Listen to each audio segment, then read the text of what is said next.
नमस्कार, आदाब। मैं हूं सुफियान अहमद और आप देख रहे हैं एम भारत न्यूज पब्लिक से पार्लियामेंट तक।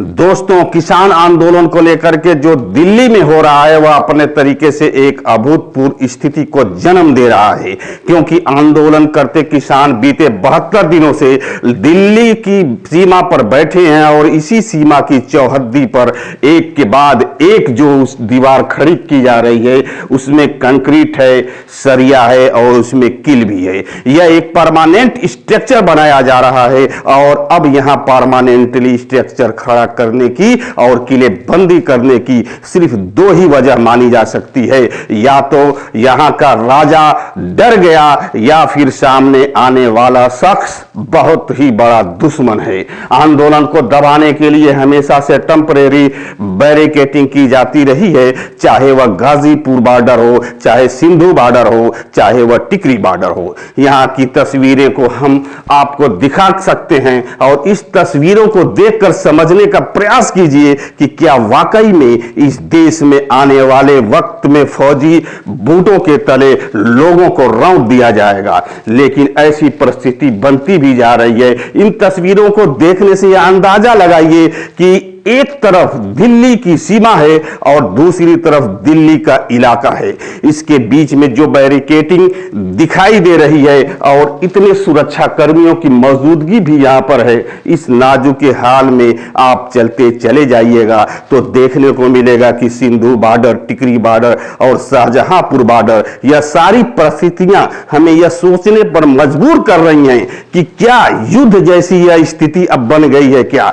लेकिन दिल्ली की सीमा पर रातों को अंधेरा छा जाता है, क्योंकि यहां पर बिजली काट दी जाती है और पानी की सप्लाई भी बंद कर दी जाती है। जो 26 जनवरी को जो हुआ था उसके अक्स तले सुरक्षा के ऐसे स्थिति बना दी गई है कि लगता है अब इस देश के भीतर में सुरक्षा कर्मियों और किसान आंदोलनकारियों के बीच कोई संवाद नहीं है क्या। यह पूरी की पूरी स्थिति दिल्ली की सीमा की बनाई जा रही है, जिसमें बालू है, गिट्टी है, सरिया है, सीमेंट है। एक लिहाज से यह परमानेंट बैरिकेडिंग की जा रही है। इस तरह की बैरिकेडिंग दुश्मनों को लेकर के किया जाता है, लेकिन पता नहीं यहां दुश्मन किसानों को क्यों माना जा रहा है। यहां किसान जिन्होंने लोकतंत्र को जिया है और उसी लोकतंत्र के तहत ही सरकार को भी उन्होंने चुना है, लेकिन फिर भी इसका अंदेशा सरकार को हो चला है कि 26 जनवरी की शर्मनाक घटना के बाद आने वाले वक्त में इस प्रकार की कोई घटना हो सकती है और उसे रोकने के लिए यह भी करना जरूरी था। तो क्या यह मान लिया जाए कि मौजूदा सच जो राजनीतिक सत्ता देख और दिखा रही है, क्या वाकई में किसान अपना सब कुछ तहस नहस करके गांव-गांव से निकलने के लिए आमादा हो गए हैं। इसलिए इस तरह की पूरी बैरिकेडिंग की गई है। लेकिन सवाल यह बनता है कि आखिर सरकार को डर किस बात का है। क्या इस डर इस बात का है कि वह एक बड़ी तादाद में उत्तर प्रदेश, हरियाणा, राजस्थान और अगर जगह जगह के विभिन्न राज्यों से महापंचायत जो हो रही है और सरकार को ही डरा रही है कि अगर कहीं यह किसान अन्य राज्यों से दिल्ली को कूच कर गए तो स्थिति बहुत ही नाजुक बन जाएगी। लेकिन यह लोकतंत्र है और सत्ता को जनता ने ही चुना है। जो भी महापंचायतों की तस्वीरें आ रही हैं वास्तव में डराने वाली ही नहीं बल्कि किसानों को एकता का एहसास कराती है। महापंचायत की पहली तस्वीर मुजफ्फरनगर से आई, जो यहां तस्वीर दिल्ली से को भी हिला करके रख दी थी। इतनी बड़ी तादाद में किसानों की महापंचायत और वह भी राकेश टिकैत के आंसुओं के बाद निकली थी। और जब राकेश टिकैत ने ट्वीट किया तो उस ट्वीट को देख करके सत्ता में हलचल सी मच गई थी। इतनी बड़ी महापंचायत राकेश टिकैत के ट्वीट से हो सकती है।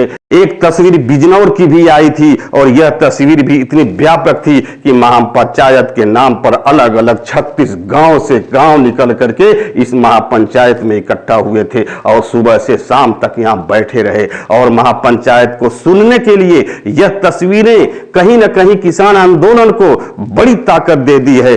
यह एक ऐसी ताकत है कि अब दिल्ली में हलचल पैदा कर दी कि आंदोलन अब थमेगा नहीं और रुकेगा नहीं। और इसके तुरंत बाद मथुरा की भी तस्वीर सामने आई। यह पूरा पश्चिमी उत्तर प्रदेश का इलाका है। इसको जाटलैंड और गन्ना किसानों का लैंड भी कहा जाता है। यह किसानों का लहराता हुआ भारतीय तिरंगा हाथ में लिए सबको एक साथ जोड़े चला जा रहा है। इसके बाद छोटी छोटी महापंचायतें कई जगह से जिसकी तस्वीरें निकल करके हमारे सामने आ रही हैं। पलवल की, राजस्थान के दौसा की, और इन सब किसानों ने यह ऐलान कर दिया है कि 6 फरवरी को यह देश में एक बड़ा सा चक्का जाम करेंगे।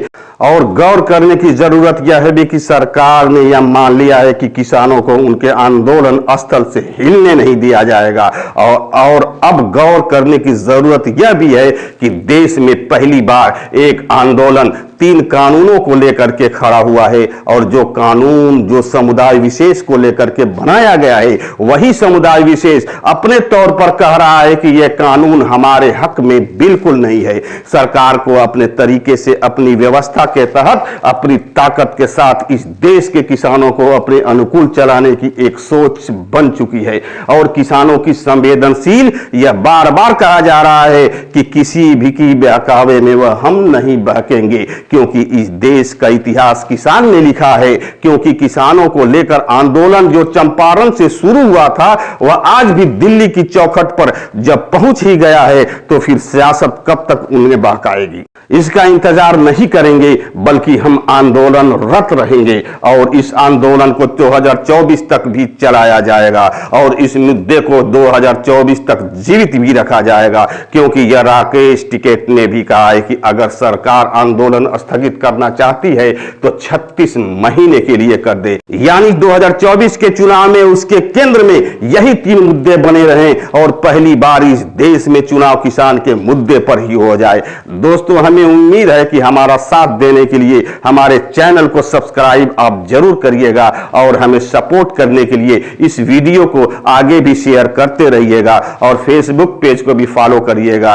ओके, गुड नाइट, शब्बा खैर।